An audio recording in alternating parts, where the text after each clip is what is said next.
Hello, today we're at MarineMax Fort Myers and we are taking a look at a 2021 Boston Whaler 17-foot Montauk boat. This boat is great for fishing or it can also be a tender on your yacht.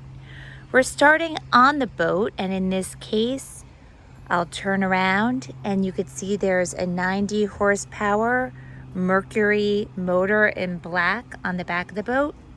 You also have 2 seats for your passengers at the back of the boat. Plenty of drainage. We'll turn around.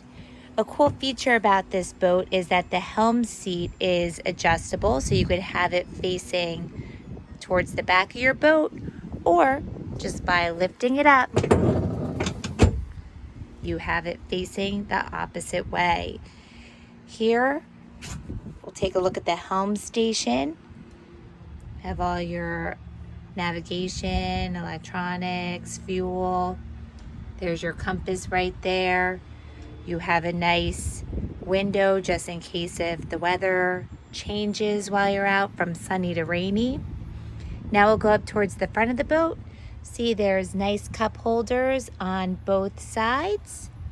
Plenty of storage for any of your fishing needs. Everything just kind of comes right up and shuts down. That really nice Boston Whaler quality. Front, there's where you could put your anchor. You'll also notice that there's nice seating for your guests in front of the helm station and a cooler below. There's also fishing rod holders for your many fishing poles. This boat is fit with a bimini top to keep you away from the sun on those really sunny Florida days. If you want information about this boat or any other of our boats, please feel free to call us at 239-481-8200 today.